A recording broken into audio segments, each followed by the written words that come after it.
오늘 본 말씀은 변화산에서 내려오신 예수님께서 귀신 들린 아들 때문에 고생하는 아버지의 문제를 해결해주는 그런 내용입니다.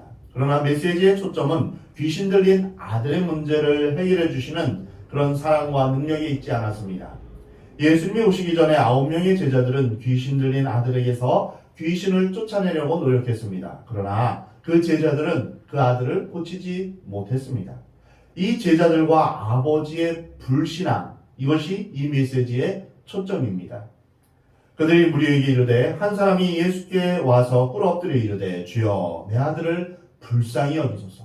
그가 간질로 심히 고생하여 자주 불에도 넘어지며 물에도 넘어지는지라.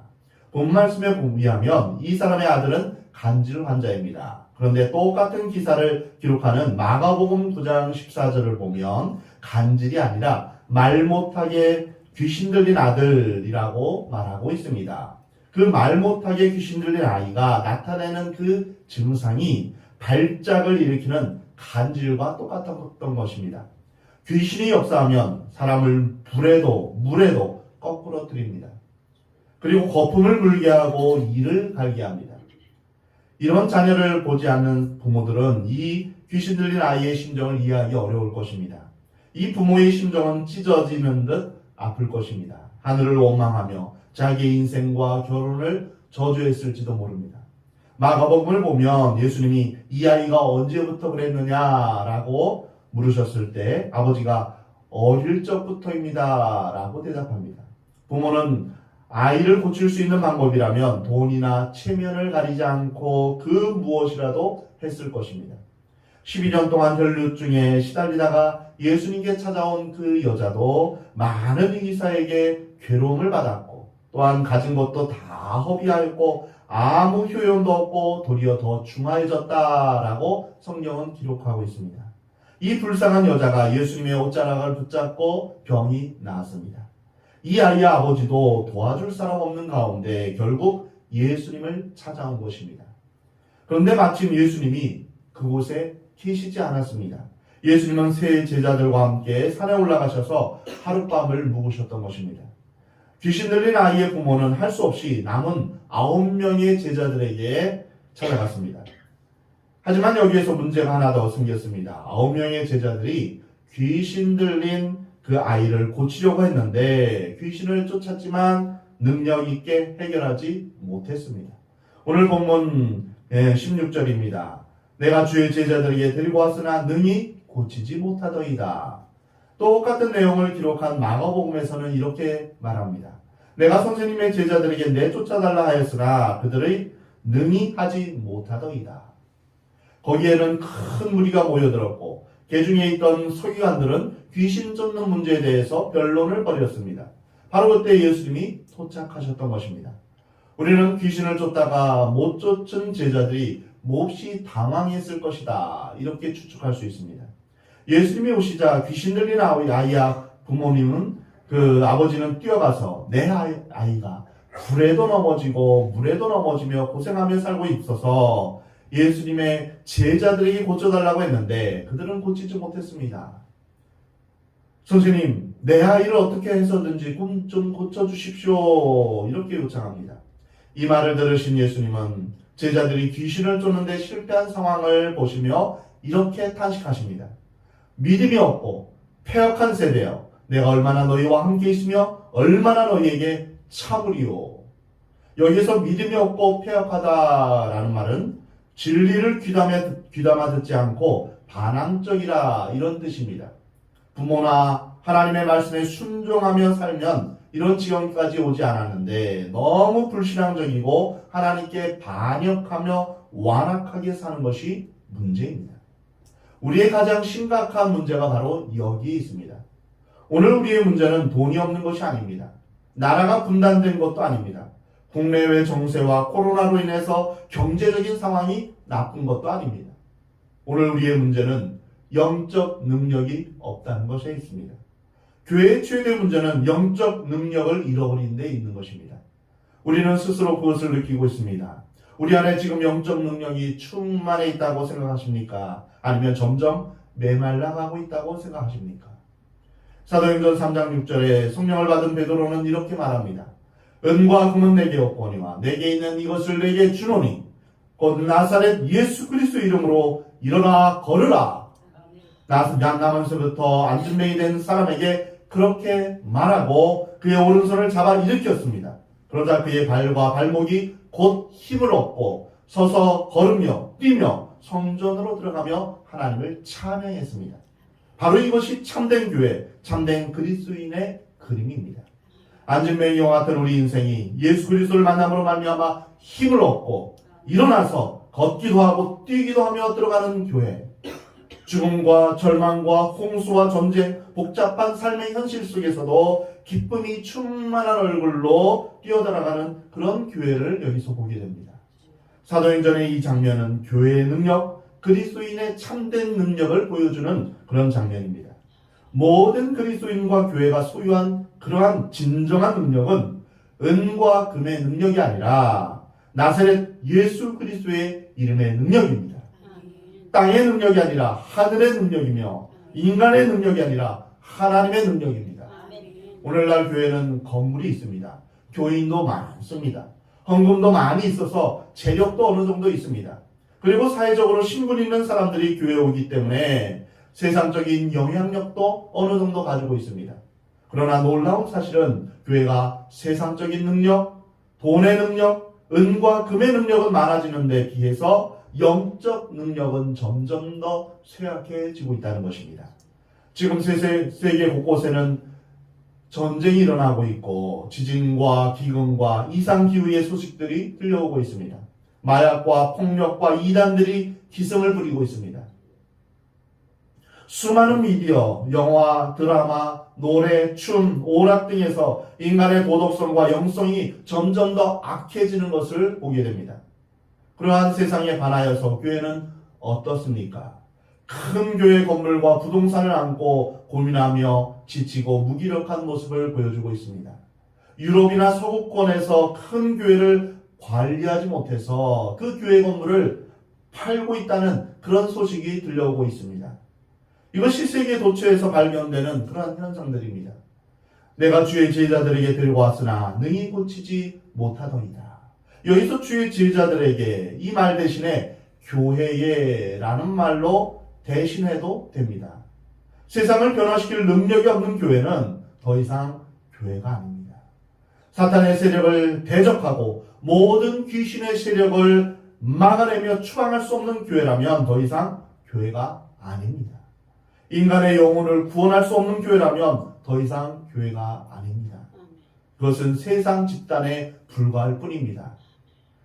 이제 왜 제자들이 귀신 들린 아이를 도와줄 수 없었는가? 이것에 대해서 찾아보도록 하겠습니다. 첫 번째로 이들에게 귀신을 쫓을 능력이 없었던 것이 아닙니다. 예수님께서 이미 그 능력을 그들에게 주셨습니다. 그런데 제자들은 그 능력을 행사하지 못한 것입니다. 그 이유는 예수님이 마침 그 자리에 안 계셨기 때문입니다. 지금까지는 모든 것을 예수님이 다 하셨습니다. 제자들은 따라다니기만 하면 되었습니다. 귀신 들린 자가 찾아오면 예수님이 귀신을 쫓아내셨습니다. 예수님이 안진뱅이를 일으키시며 맹인의 눈을 뜨게 하셨습니다. 이렇게 예수님이 다 하셨고 제자들은 구경만 했습니다. 그러니 예수님이 안 계신 자리에서 이런 일이 일어났을 때 제자들이 당황했을 것이 뻔한 것입니다. 도로에서 운전하다 보면 초저녁 밤에 헤드라이트를 안 켜고 운전하는 차들을 더러 보게 됩니다. 자기 차에 불 켜는 것을 잊어버리는 것이죠. 다른 자동차의 불빛 때문에 또는 가로등 불빛 때문에 내 차의 불이 꺼진 것을 모르는 것처럼 내가 주위에 다른 사람들의 믿음 때문에 덩달아서 내 믿음에 대해서 안심하고 있는 것은 아닌가, 이런 질문을 해야 됩니다. 만약 자동차가 계속 불을 켜지 않고 한다면 사고가 크게 납니다. 내 믿음을 도와주던 내 친구들이 떠나가고 내 부모가 떠나가고 내가 믿음의 현실에 직접 부딪혔을 때 우리는 어떻게 해야 됩니까?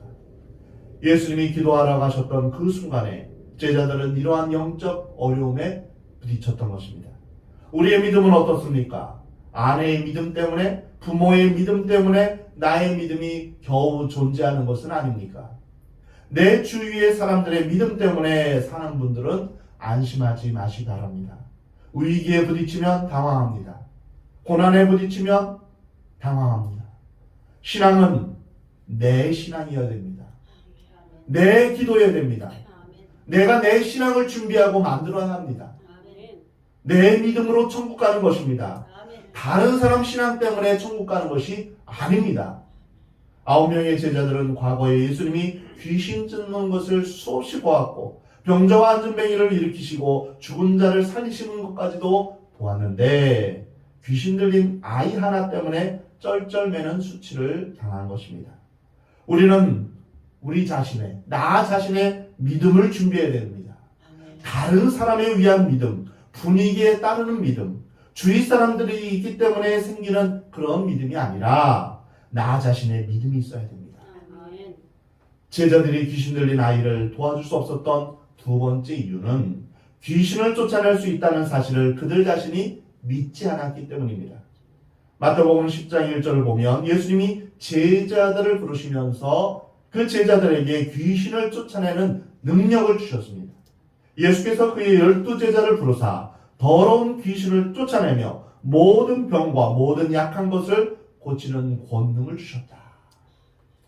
예수님께서 제자들에게 제일 먼저 주신 것은 성경을 가르치는 능력이 아닙니다.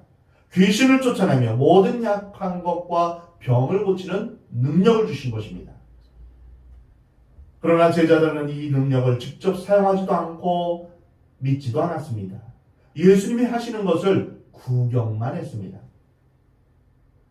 흉내내는 것은 오래 못 갑니다. 믿음은 흉내내는 것이 아닙니다. 귀신 쫓는 것을 흉내낸다고 귀신이 나가지 않습니다. 그것은 실제입니다. 사도행전 19장 13절 이하에 재미있는 사건이 하나 나옵니다. 하나님께서 사도 바울에게 능력을 주셨는데 그래서 사람들이 사도 바울의 앞치마를 가져다가 병든 사람에게 얹기만 해도 귀신이 나갔습니다. 그래서 그것을 목격한 어떤 유대인들이 이 일을 흉내내어서 귀신 들린 사람에게 이렇게 말합니다. 내가 바울이 전파하는 예수를 의지하여 너희에게 명하노라.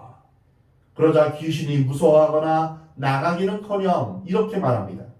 내가 예수도 알고 바울도 알거니와 너희는 누구냐? 이것은 웃을 이야기가 아닙니다. 귀신이 우리에게 묻는 것입니다. 기도도 안 하는 너, 교회에 적당히 왔다 갔다 하는 너, 영적 능력이 없는 너는 누구냐? 바울을 흉내낸 그 유대인들이 어떻게 되었습니까? 악귀 들린 사람이 그들에게 뛰어올라 눌러 이기니 그들이 상하여 벗은 몸으로 그 집에서 도망한지라.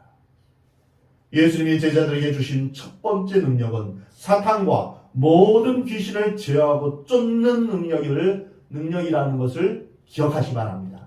마가복음에서 이렇게 말씀하십니다. 믿는 자들에게는 이러한 표적이 따르느니 곧 그들이 내 이름으로 귀신을 쫓아내며 새 방언을 말하며 뱀을 집어올리며 무슨 독을 마실지라도 해를 받지 아니하며 병든 사람에게 손을 얹은 즉 나으리라. 그러나 실제는 어떻습니까? 모든 그리스도인들이 이런 능력을 소유하고 있습니까? 어떤 사람들은 이런 능력이 있다는 것조차도 알지 못합니다. 또 어떤 사람은 사탄의 꼬임에 빠져서 그 공격에서 헤어나오지 못하는 사람도 있습니다. 주님의 이 말씀은 꼭 어떤 귀신이 발작하고 소리를 지르며 거품을 내며 쫓겨났다는 것이라기보다는 내 안에 역사하는 사탄을 막을 능력이 우리에게 있다는 것입니다. 마귀는 우리로 하여금 죄를 짓게 만듭니다. 그래서 하나님과 멀리하게 합니다. 그래서 우리를 죽이고 멸망시키는 것이 마귀의 목적입니다. 그러나 믿는 사람에게는 죄를 짓지 않을 수 있는 능력이 있습니다. 이것은 정말 엄청난 능력입니다. 귀신의 모든 역사를 이길 수 있는 능력을 하나님께서 우리에게 주셨기 때문입니다. 하지만 많은 사람들이 이것을 활용하지 않습니다. 사랑하는 성도 여러분, 여러분 자신 안에 사탄을 이길 능력이 있음을 믿으시 바랍니다. 그리고 다른 사람에게 들어간 귀신을 쫓아낼 수 있는 능력이 있음을 여러분 믿으시 바랍니다. 9명의 제자들은 이것을 믿지 않았습니다. 이런 상황에 부딪혔을 때 그들은 당황하고 두려워했습니다. 에베소서를 보면 우리의 씨름은 혈과 육을 상대하는 것이 아니고 통치자들과 권세들과 이 어둠의 세상 주관자들과 하늘에 있는 악의 영들을 상대합니다. 우리는 예수님을 믿고 구원을 받았습니다. 하나님의 자녀가 되었습니다. 여기까지만 믿지 말고 우리가 사탄의 모든 능력을 이길 능력을 받았다는 사실을 여러분 믿으시 바랍니다. 이제 10월 말부터 특별 성경 공부가 있습니다. 매주 화요일 오전과 직장인을 위해서 화요일 저녁 시간에 영적 전쟁을 주제로 이제 성경 공부를 하게 됩니다. 우리의 원수인 마귀에 대해서 알아야만 잘 대처하고 승리할 수 있습니다. 적을 알고 나를 알아야 승리할 수 있는 것입니다. 우리는 주님께서 주신 마귀를 대적하는 능력을 활용해야 합니다. 내 마음에 마귀의 유혹과 공격이 들어올 때 내 마음에 인간적인 감정과 걷잡을 수 없는 여러 가지 죄된 생각들이 들어올 때 우리가 그것을 이길 수 있다는 사실을 믿으시기 바랍니다. 제자들의 이런 상황에 대해서 예수님은 믿음이 없고 패역한 세대라 이렇게 한탄하시면서 귀신 들린 아이를 데려오라 말씀하십니다. 그리고 귀신을 꾸짖으셨습니다. 이에 예수께서 꾸짖으시니 귀신이 나가고 아이가 그때부터 나으니라. 우리는 마귀를 대적해야 합니다. 기도와 말씀과 믿음과 성령의 능력으로 담대하게 사탄의 역사를 대적하고 더러운 귀신을 꾸짖어야 합니다. 하나님께 복종할지어다. 마귀를 대적하라. 그리하면 너희를 피하리라. 주님은 우리에게 약속하셨습니다. 마가복음 9장 20절을 보면 이 어린아이에 대해서 좀 더 자세히 기록하고 있습니다. 어린아이를 예수님께 데려오니 귀신이 예수님을 보고 아이에게 심한 경련을 일으켰습니다. 귀신이 발작할 때 우리는 보통 당황합니다. 그러나 귀신이 자기의 정체를 드러낼 때 일단 안심하시기 바랍니다. 떠날 때가 되었다는 뜻입니다. 귀신은 예수님 앞에서 여러 가지 복잡한 현상들을 보여줍니다. 예수님의 능력이 이미 임했기 때문입니다. 귀신은 어린아이에게서 떠나갔고 순간에 아이는 정상으로 돌아왔습니다. 얼마나 놀라운 일입니까? 이때 제자들이 조용히 예수께 나와 이르되 우리는 어찌하여 쫓아내지 못하였습니까? 우리는 제자들의 입장을 충분히 이해할 수 있습니다. 사람들 많은 데서 물어보기가 부끄러워서 조용히 예수님을 따로 만나서 우리는 왜 안 됩니까? 이렇게 물어본 것입니다. 이것은 단순히 귀신을 쫓지 못했다는 그런 문제에만 한정된 것이 아닙니다. 우리는 왜 안 됩니까? 능력도 있고 병도 고치고 기적도 일으키면 얼마나 좋습니까? 그러나 안 됩니다. 죄를 안 지으면 좋겠는데 왜 안 됩니까? 용서하고 싶은데 왜 안 됩니까? 죄를 안 짓고 싶은데 왜 안 됩니까? 전도하고 싶은데, 사랑하고 싶은데, 기도하고 싶은데 왜 안 됩니까?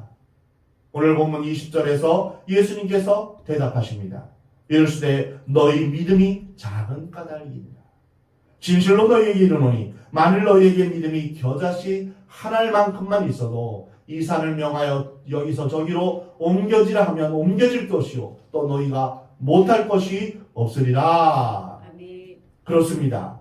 우리 신앙의 궁극적인 문제는 인식의 문제가 아닙니다. 알고 있느냐 모르느냐 지식의 문제가 아니라 믿음의 문제입니다.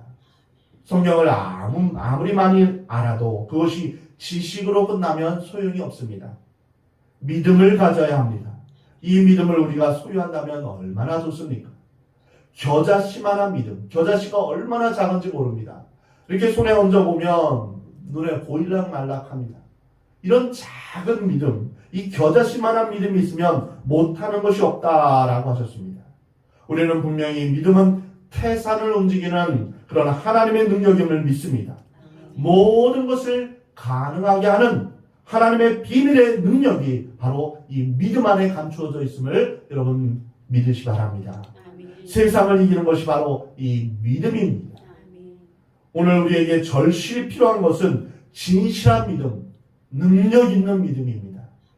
진정한 믿음은 불가능하다라는 이성의 판단을 뛰어넘고 무한한 능력을 가지신 전능하신 하나님께서 주님의 뜻을 이루시도록 주님 앞에 신뢰의 문을 활짝 여는 것입니다. 나는 불가능할지 몰라도 하나님은 전능하시며 하나님은 살아계시며 하나님은 이것이 어떤 문제도 해결하실 수 있다. 이것이 바로 믿음입니다. 아브라함이 하나님을 믿으니 그것을 그의 의로 여기셨다라고 말씀하셨습니다. 형식적이고 흉내내는 믿음이 아니라 진짜 하나님은 진짜로 살아계신 하나님을 신뢰하는 믿음이 우리에게 필요한 것입니다. 믿음으로 구원받고 믿음으로 성령 충만하고 믿음으로 앞으로 전진하는 것입니다. 두렵고 떨리는 상황 가운데도 믿음으로 나아가는 것입니다. 우리의 인생길 한 치 앞을 알 수 없는데 믿음으로 나아가는 것입니다. 내가 무슨 소유가 없다고 해서 결혼을 못하는 것입니까? 아닙니다. 믿음으로 결혼하는 것입니다. 믿음으로 우리의 생을 살아가는 것입니다. 모든 것을 다 갖춘 다음에 그 다음에 나아가는 것이 아닙니다. 9명의 제자들의 문제는 예수님에 대한 지식이 부족한 것이 아니라 바로 믿음의 문제입니다. 이 믿음의 부족이 제자들뿐 아니라 귀신 들린 아이의 아버지의 문제이기도 했습니다. 마가복음 9장 22절에서 아이 아버지가 예수님께 이렇게 말합니다. 그러나 무엇을 하실 수 있거든 우리를 불쌍히 여기사 도와주시옵소서. 이 말을 들은 예수님은 할 수 있거든이 무슨 말이냐? 믿는 자에게는 능히 하지 못할 일이 없느니라.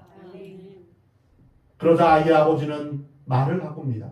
곧 그 아이의 아버지가 소리를 질러 이르되 내가 믿나이다. 나의 믿음 없는 것을 도와주소서. 오늘 우리 주님께서 우리에게 요구하시는 기도가 바로 이러한 기도입니다.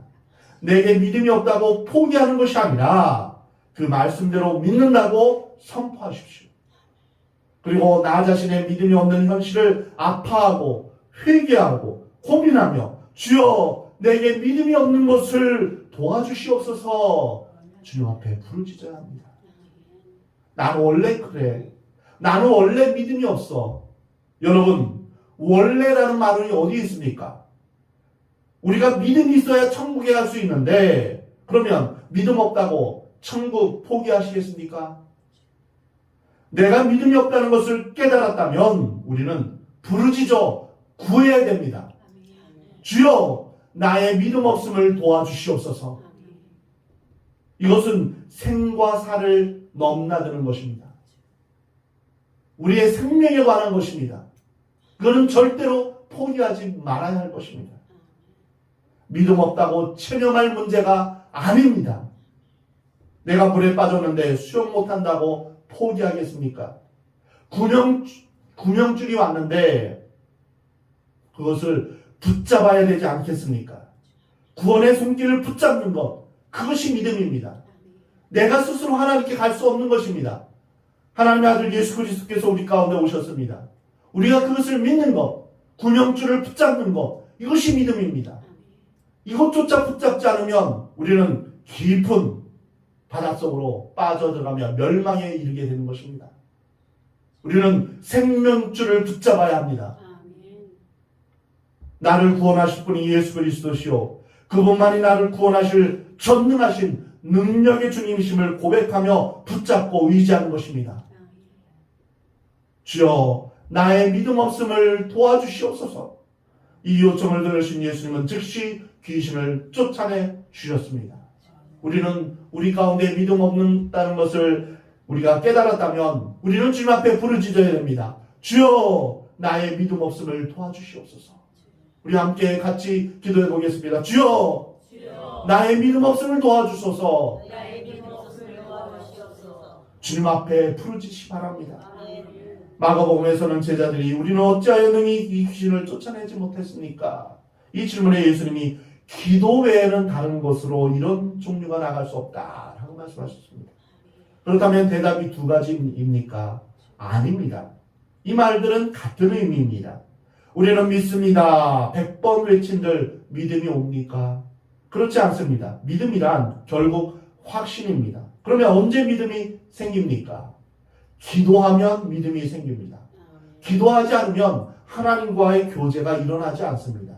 기도하지 않으면 하나님의 사랑을 체험할 방법이 없습니다. 기도를 통해서 하나님이 행하시는 것을 경험하며 또한 믿어지는 것입니다. 저는 지금까지 지나온 세월 동안 저의 기도를 들으시는 그 하나님의 은혜를 수없이 경험했습니다. 제가 기도하면 하나님께서 응답하시고 또 이 문제에 대해서 기도하면 하나님께서 또 응답하시고 이러한 기도를 통하여서 기도의 응답을 통하여서 하나님의 살아계심과 하나님이 나와 함께 계심을 저는 더 깊이 신뢰하게 되었습니다. 그리고 말씀을 읽고 듣고 묵상할 때 우리가 믿음이 생기는 것입니다. 믿음은 들음에서 난다. 저는 믿음이 없습니다 라고 하면서 말씀 안 읽으면 믿음 안 생깁니다. 말씀을 읽어야 됩니다. 여러분 밥을 일주일에 한 번씩 먹습니까? 아니죠. 하루에 3끼 먹지 않습니까? 아니면 적게 먹는다면 2끼, 아니면 1끼는 꼭 먹어야 됩니다. 일주일에 한 번 먹으면 어떻게 됩니까? 삐쩍 마르고 영양실조에 걸리고 맙니다. 영의 양식인 하나님의 말씀, 일주일에 한 번 주일날 와서 그때 듣는 말씀으로 안 됩니다. 여러분 평소에 여러분이 하나님의 말씀, 영의 양식을 스스로 먹어야 됩니다. 스스로 읽고 묵상해야 됩니다. 거기에서 우리가 믿음이 생기는 것입니다. 말씀을 들을 때 우리가 믿음이 생기는 것입니다. 우리가 믿음으로 기도하면 평안과 능력을 얻게 됩니다. 반면에 기도를 안 하면 걱정이 앞섭니다. 두려움이 앞섭니다. 믿음이 생기지 않습니다. 기도하지 않으면 미움과 원망만이 생깁니다. 기도와 믿음은 같은 개념입니다. 야고보서 5장에 믿음의 기도는 병든 자를 구원하리니 주께서 그를 일으키시리라. 혹시 죄를 범하였을지라도 사심을 받으리라. 그러므로 너희 죄를 서로 고백하며 병이 낫기를 위하여 서로 기도하라. 의인의 간구는 역사하는 힘이 큼이니라. 기도하면 믿음이 생기고 하나님의 것과 세상의 것이 구분이 됩니다. 사랑하는 성도 여러분, 여러분 모두 진실한 믿음, 살아있는 믿음, 능력 있는 믿음을 소유하시기 바랍니다. 능력 있는 믿음은 우리가 믿는 예수님은 전능하신 하나님이심을 믿는 것입니다. 그리고 선하신 주님께서 우리의 기도를 들으신다는 것을 믿는 것입니다. 우리 주님께서는 우리의 문제를 해결해 주신다는 분임을 믿는 것입니다. 우리의 모든 문제를 해결해 주시는 주님, 악한 마귀의 권세를 깨뜨리시는 그 주님을 온전히 신뢰하는 살아있는 믿음, 능력 있는 믿음을 소유하는 은혜가 있기를 주의 이름으로 축원합니다. 너희 믿음대로 될지어다. 믿음대로 될지어다. 우리 주님께서 우리에게 말씀하십니다. 이러한 능력 있는 믿음으로 기도할 때 귀신이 쫓겨가고 병마가 떠나가며 모든 불안과 염려가 떠나가며 우리의 모든 문제가 해결되는 그러한 하나님의 놀라운 일들이 여러분의 생애 가운데 있기를 주의 이름으로 축원합니다. 구하라 그리하면 주실 것이요, 찾으라 그리하면 찾아낼 것이요, 문을 두드리라 그러면 너희에게 열릴 것이라. 믿음으로 기도하면 응답하시는 능력의 하나님이 우리와 함께 하십니다. 그 하나님을 온전히 신뢰하며 세상 끝날까지 끝까지 믿음으로 승리하는 저와 여러분의 삶이 되기를 우리 하나님은 원하십니다.